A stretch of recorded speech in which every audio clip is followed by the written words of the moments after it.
This is the 2024 Northeast Tuning Winter Project car. It's a Renault 16. We picked this up a few weeks ago from Brian Whiteside, Renault legend. I've spent the last week trying to get this on the road and drivable because it was my ambition to drive this on Christmas Day.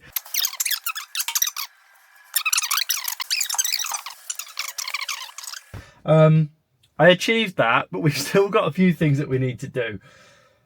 One of the issues that this had was the indicators weren't working, and I had to sort all the wiring out behind the dashboard because that had been sort of hashed up, and the bulb holders in the back were all just gritty and horrible and rusty. So I'm going to do a few little how-to videos on bits and pieces like that, and then I'm probably going to break them up, put them on YouTube. When I was fixing this yesterday, I didn't reconnect the speedo drive and I didn't reinstall the dash illumination. So I've just been down to Napa and got some new bulbs. Let's do it. So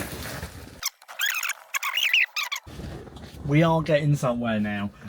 Basically, I've thought for a while that the stalk, the control stalk for the indicator and the lights on this is dodgy, and I've noticed that every time I change anything or move anything or get involved with anything at all to do with wiring under here, because I'm not gonna lie, it is a little bit of a mess. It just is. Every time I do anything, I get very inconsistent results. So basically, yeah, that's perfect. Basically, just there, everything was working, everything was all good, there was no issues at all. And then as soon as I started putting it back together, the lights on the dash weren't coming on unless you were on main beam. And I was like... So I've set myself a challenge, and that is to drive one of my old cars every single day between now and New Year. So I've been pretty much daily driving this Renault 16, apart from last night where I took the Citroen ZX home, simply because I started it up and it was a bit stuttery, and I was like, that needs a run. So yeah, basically, I've been daily driving this bad boy, and it's mint. I love it. With tax and MOT exempt as well, which was a large part of my decision to drive it, because I was like, I don't drive a lot of the older stuff that I've got because it all has to be taxed. There's a lot of history with the Renault 16s as well, which I'm going to talk to you about. So yeah, I'm really excited about this car. I love it.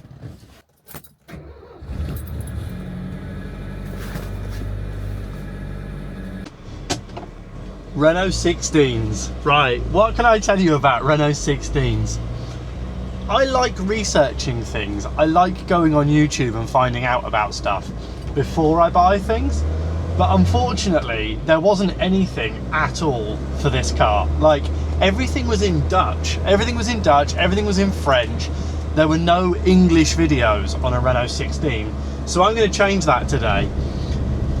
The Renault 16 it was the first hatchback, as far as I know, it was the first hatchback. So Renault wanted to design something that was going to be unique and kind of change the market.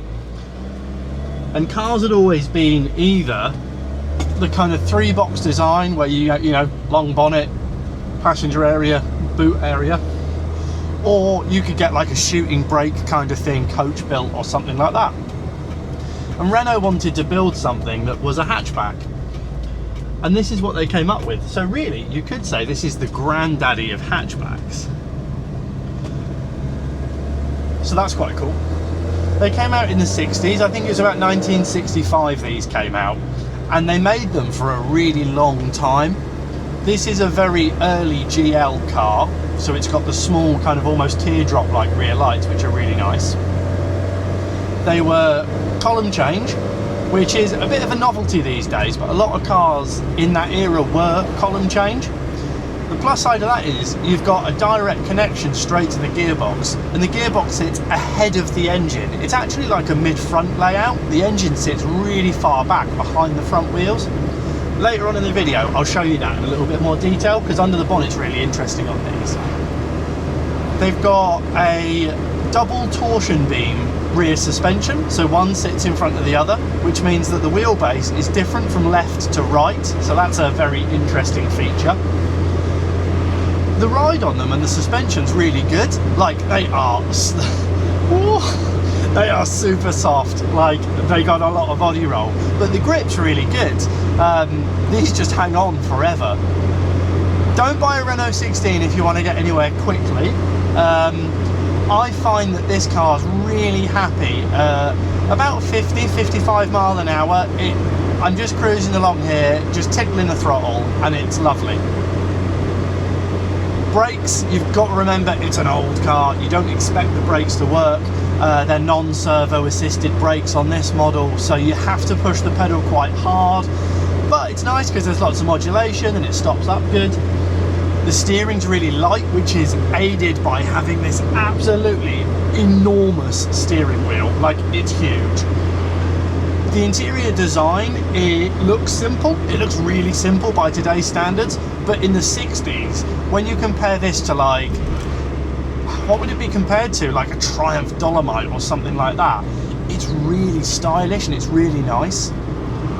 The other thing you might notice whilst we're driving around, this car doesn't rattle. It doesn't rattle, it doesn't shake, it doesn't knock, it doesn't bang.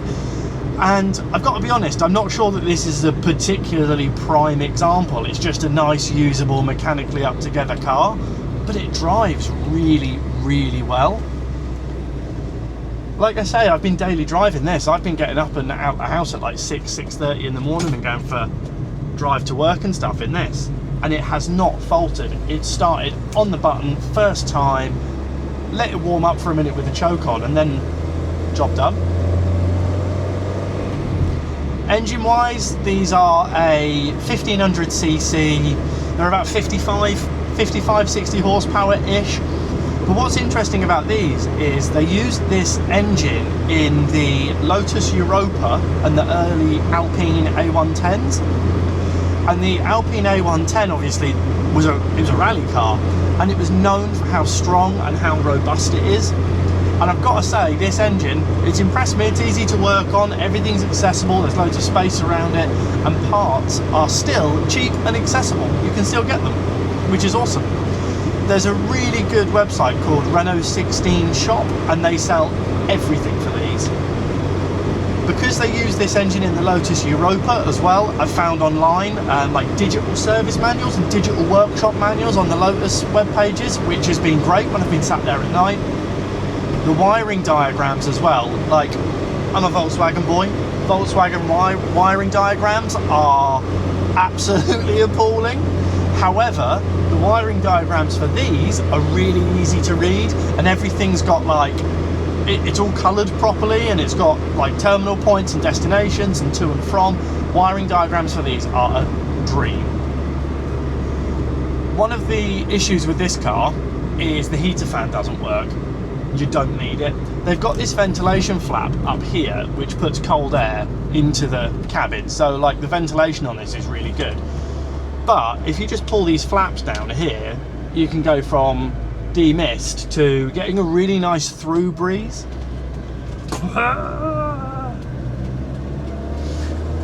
Away! Woo! So, one of the things that I want to talk about is dailying old cars. Because when you think of someone who's cruising around in something like this, you are going to judge them. Hopefully this video will show you not to judge those people. If this video does reach people who aren't into old cars, don't judge someone who's driving around in an old clunker like this, because like, I'm having the time of my life and I'm cool as out. I am mega cool, and driving this car is a wicked experience that I love. More people should be into old cars like this because they're just wicked. Anyway, back to stuff about the Renault 16. It is so comfortable. These seats are absolutely unreal.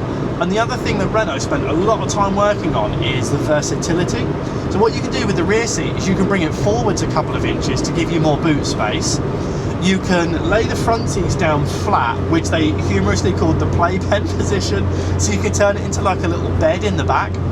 Also, the rear seat pivots, so if you want to like turn it into a van, and you're going to the tip, or you've got a long like load of wood or something like that, you can lift the backrest up, hang it off of the rear grab handles, and then you can get a full load all the way through the car, which I think is wicked. we're going to go and find a nice little country road. We're going to park up and I'm going to show you the outside of this car in a little bit more detail. Whee! Honestly, I've got no phones, no music, no nothing. Chilling out at a very restricted speed of like up to about 50-55 mile an hour. Couldn't be happier. Like where I live, it's national speed limit, which is 60. And if I can do 55, no one's going to kick off about that. And the rest of it's all 30-40 mile an hour stuff. Like I've been driving this all over the Christmas period. I've not had anyone annoyed. I've not had anyone doing like a stupid overtake or whatever. And I've like everywhere I've gone to petrol stations. I've like gone round to my in-laws' house, parked outside of my house. Everywhere I go in this, people are like, "What's that?" Which I think is really cool. It's nice. It just puts a smile on people's face. Anyway, I'm going to turn this off and we'll do another little video in a minute showing you a little bit more detail in, out and around the car. Well, I've come to a nice little spot out in the... Let me house wonky. There we go. I've gone for a lovely drive to a nice little spot out in the countryside. There's no one about, beautiful roads. The sun's a little bit low, which is going to mess with my video. However, let's show you a Renault 16. If you're watching this, you've probably seen one before, but for the rest of our viewers who have never seen a Renault 16, you're going to love this. It's a really cool car. This is a Renault 16. I would say this is like a cross between a Saab 99 and a Austin Maxi.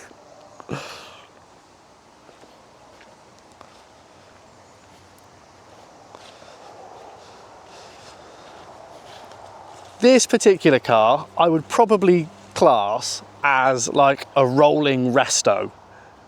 It's by no means the most immaculate car in the world. It's had a bit of paint, it's had a bit of a life. It's got fiberglass wings. The scuttle panel's a little bit crusty. But mechanically, this thing drives so well. And it's got some really cool features as well. I love these teardrop lights. They are awesome. The fact that you fill it up through the back is great. Look at this old Renault font. It's got a louvered rear window. You can see where it's had a bit of paint in its life and there's like touch-ins and overspray around the seals, but it presents itself nicely.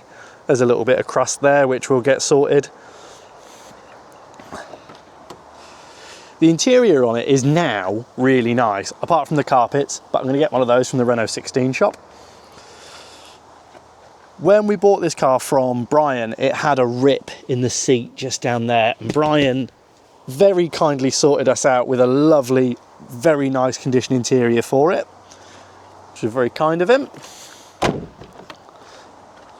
Bench seat in the back.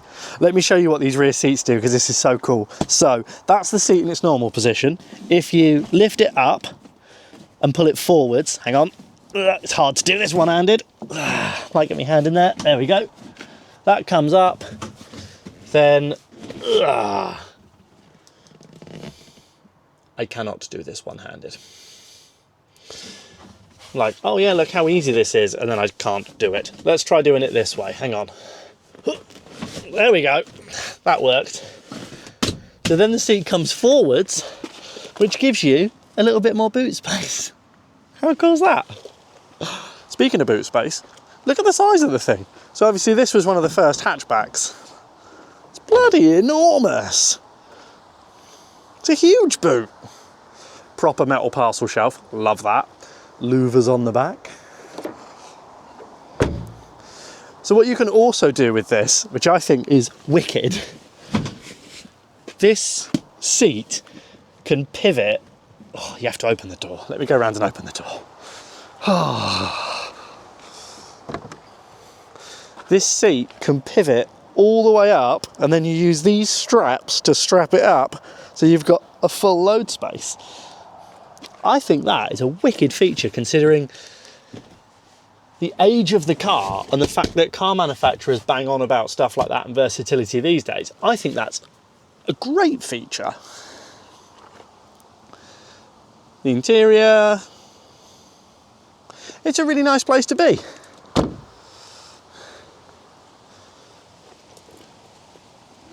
These are all stainless steel, and so are the bumpers, so they never perish. How cool is that? That's the best Renault logo. Should I shut that door? I'll let my heat out. To get under the bonnet, you have to pinch its nose. There's the engine. So you can see just quite how far back from the wheels it is. Really, really far back. Gearbox at the front, that's the gear linkage. Yeah, it is what it is. Very easy to work on. I've got to fix that. That's a temporary fix. Whoever did this needs shooting. This, like, that shouldn't have a badge on the front. Look how much better that looks already just with that off. Yeah, the person that did that is an idiot. Gonna fix that. It's also got this ventilation flap, which is really cool. So what happens is, when you pull this lever here, it lets fresh air in. I love it. I just think it's wicked. And engine-wise, it is on the button as well. Fair enough, I have done quite a lot to this to get it on the button. However,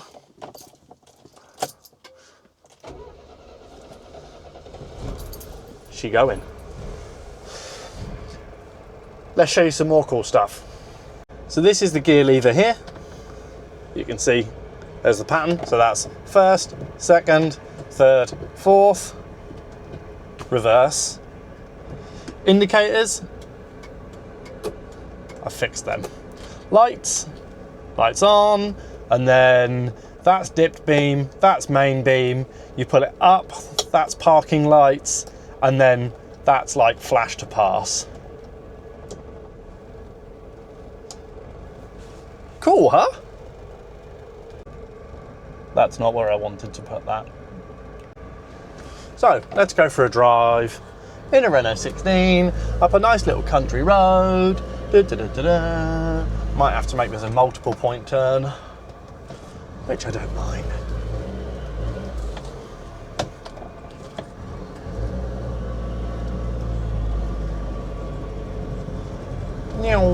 Another thing I need to do, again, I'm not really that fussed because I know it's good because I've like checked it with a pressure gauge. The oil pressure switch needs changing because it constantly is on. Now that I've driven it for a little bit, I kind of know what speeds to change gear at. But one of the things that I really like about this is it's actually got loads of torque, and I'll try and show you how much torque it's got in a minute, because we're going to go up a pretty steep hill to get back, and you can just kind of like put it in fourth and it just gets up there. Oh, come in. Nope, we're good.